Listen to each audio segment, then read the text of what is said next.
Hola, como siempre, muy agradecido por estar ustedes ahí y continuando con esta serie de programas de Guía Médica, hoy vamos a hablar sobre una cosita, un tema que se llama ganglios linfáticos, lo que este magnífico libro nos sigue diciendo, y luego, por supuesto, daremos nuestra interpretación para que ustedes sepan dos versiones o quizá unas cosas que no han oído, ya afortunadamente ya van oyendo, ¿no?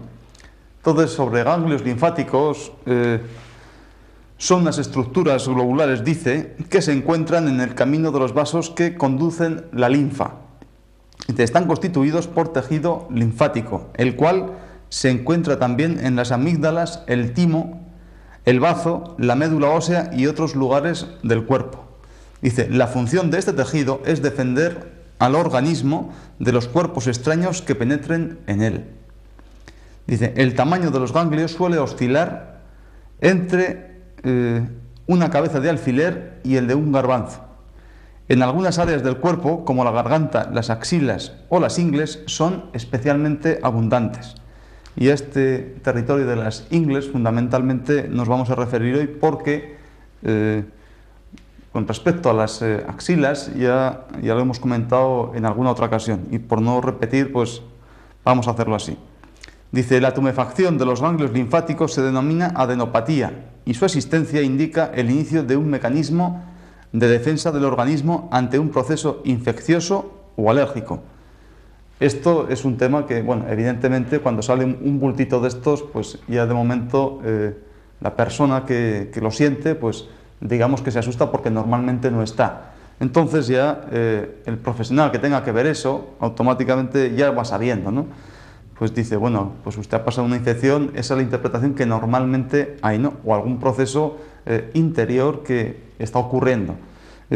Para mí, el que les habla es una llamada de atención y luego otro punto de vista, que luego iremos explicando, ¿no?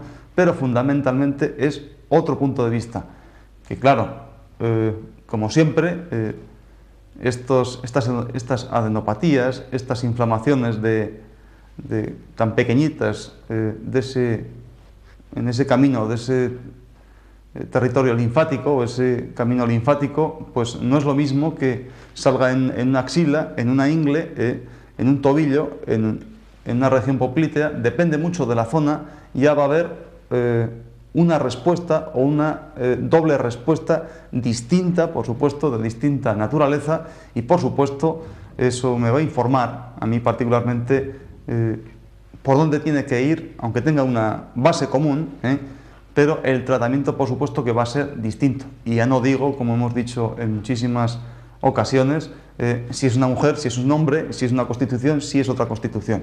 Y, por supuesto, las circunstancias ambientales que también intentaremos saber para que el tratamiento sea más efectivo, ¿no? Bueno, continuando, dice que las adenopatías más frecuentes son las llamadas satélites.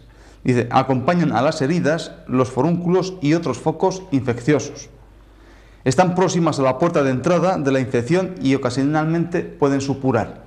Pero esto es así, pero cuando ustedes ya tendrán, por otras informaciones y porque hayan leído, cuando no hay una infección y no ha habido, y cuando no hay un proceso tumoral, como si es en el caso de que sea una adenopatía crónica y ha sido suficientemente estudiado de que afortunadamente esa persona no sufre ese proceso tumoral, entonces ¿qué es lo que pasa? La pregunta, podemos decir que la pregunta del millón puede pasar por ahí, ¿no?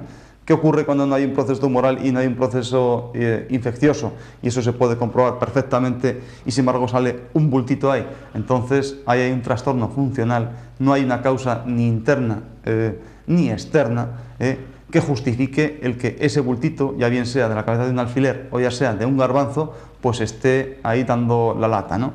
A eso iremos precisamente. Dice, el diagnóstico de las adenopatías y de las otras enfermedades de los ganglios linfáticos es complejo. Dice, procesos tan diversos como la tuberculosis, la sífilis o el cáncer, entre otros muchos, comienzan a veces a manifestarse con una simple inflamación de un ganglio linfático.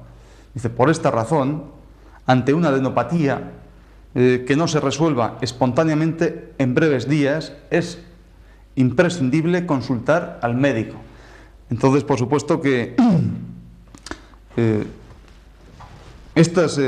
lo que vamos a referir hoy es una cosa muy curiosa que, gracias a Dios, pues tuvimos la suficiente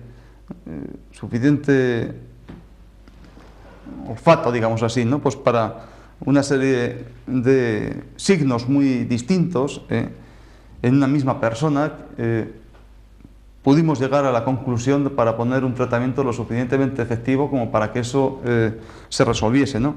Entonces, yo recuerdo, no hace muchos días, que vino un paciente, una cosa muy curiosa, ¿no? Que él venía porque tenía mucho dolor y evidentemente un bultito, una adenopatía en el territorio inguinal, exactamente en esta zona, casi coincidiendo incluso con este meridiano amarillo. Entonces, ahí había un bultito palpable que le impedía muchas veces, le impedía pues andar normalmente. Se acompañaba precisamente con una zona de parestesia, ¿no? Quiero decir que a veces una alteración de la sensibilidad en esta zona externa de la pierna, a veces sentía frío, a veces sentía calor, una pérdida total en el trayecto de este meridiano cuando bajaba hasta la rodilla, hasta ese punto de entrada de ese meridiano de bazo.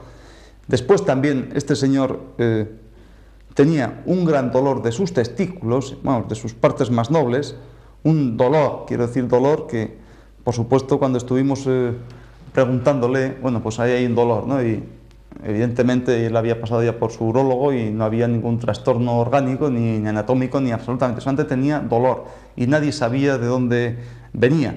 Tampoco sabía, los médicos, era un caso bastante crónico, algo así como 6 o 7 años ya venía padeciendo estos dolores y ustedes se pueden imaginar, ¿no? Amén de eso, esta zona, aparte de ese dolor, venía sudando de una manera, bueno, que es normal que pues, en verano y en la zona en que vivimos, pues con el calor que hace, pues sudemos, ¿no? Pero el sudor que nos refería este señor era algo así como impresionante, ¿no?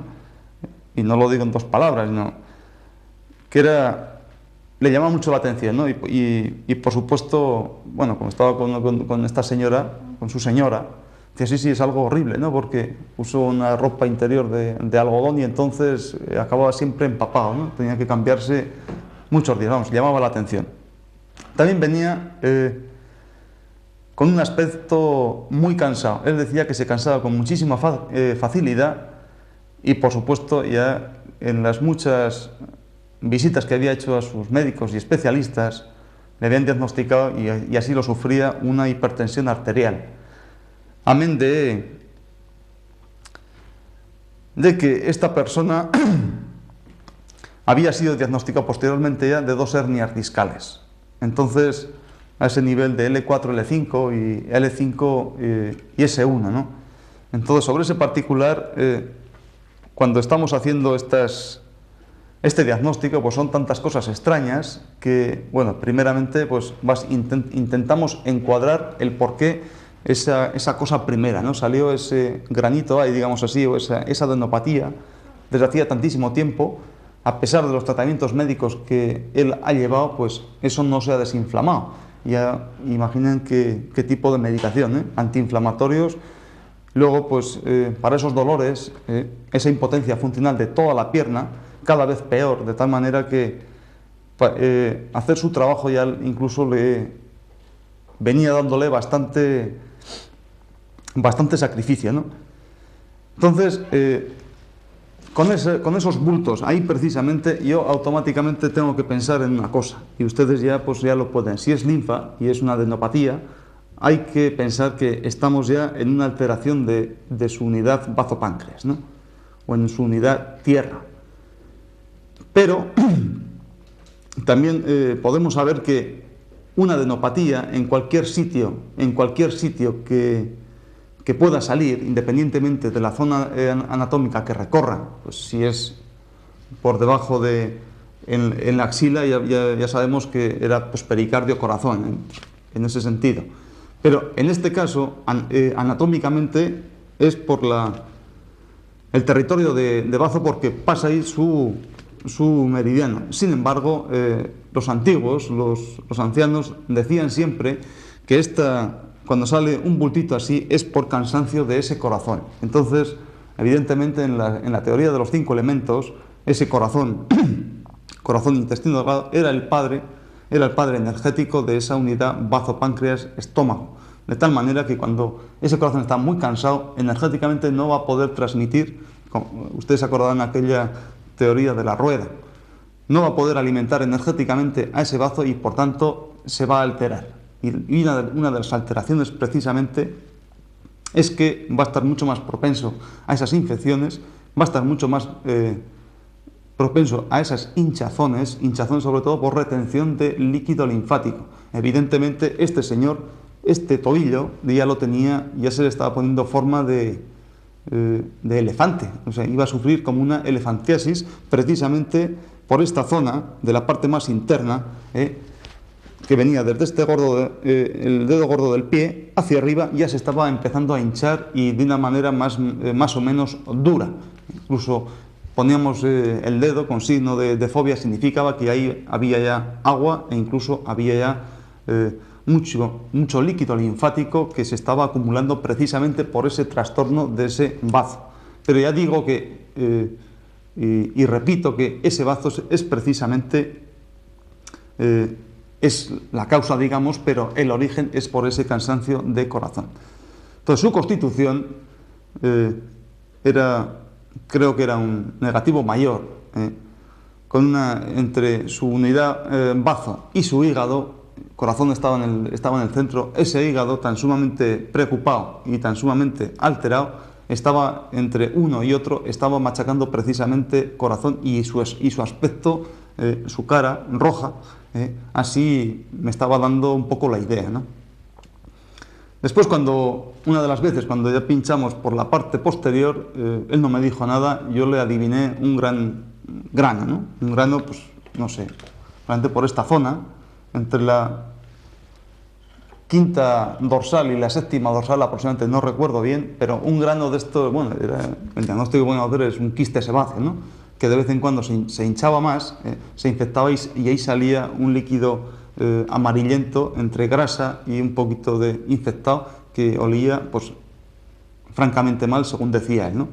Entonces, está claro que independientemente de sus hernias discales, que ya hemos hablado de ellas, ha salido entre L4 y L5, y posteriormente entre L5 y S1, ya sabemos cuál era la causa, pero la primera de todas, lo primero que hay que hacer es precisamente tonificar esa unidad bazo-páncreas para que empiece a funcionar y sobre todo tonificar ese corazón para que pueda secundariamente estar alimentando para que cumpla su función y por supuesto luego tranquilizar ese hígado, pues precisamente pues para que a su vez pueda alimentar más a ese corazón. Entonces, en ese caso, en esa teoría de los 5 elementos, hígado, corazón, bazo, hígado era madre de corazón, corazón padre de bazo, digamos así, ¿no? Entonces, entre estas tres, pues teníamos que poner ese tratamiento. Pero bueno, eso es lo de menos porque la explicación era lo que más importaba. Me llamó mucho la atención que uno de sus médicos, con ese bazo tan alterado, con tanta humedad en ese bazo, le recomendasen precisamente que estuviese bebiendo muchísima agua, algo así como 2 o 3 litros de agua al día. Entonces, como ustedes pueden comprobar, cómo esta persona, que está completamente hinchada de agua, ya tiene problemas por uno de sus tobillos, cómo se puede pedir a una persona que venga, beba usted agua para que funcione mejor su riñón, para que pueda eliminar, si la cuestión no es de que esa persona esté hidratada, que por supuesto hidratada está hinchada, sino que a su vez, por su tratamiento de esa hipertensión, estaba tomando las pastillitas correspondientes y, por supuesto, el diurético correspondiente. Entonces, como ustedes pueden imaginar, es del género tonto, digamos así, ¿no? Que por un lado estamos metiendo agua, por otro lado estamos dando pastillas precisamente para que esa persona elimine más líquido. Entonces, ya saben, ya hemos hablado en otras ocasiones que este diurético lo que va a hacer es forzar todavía más a ese riñón. Ese riñón, digamos así, a su vez es abuelo de ese corazón, con lo que el caso en que estamos hablando no va a poder controlar tanto a ese corazón, va a estar más flojo, a su vez tampoco va a poder estar alimentando a hígado y por tanto esa tensión no se va a equilibrar jamás, aunque esté tomando todas las pastillas que quiera, pero a su vez está cayendo, digamos, en un pozo pues, más profundo en ese sentido, ¿no?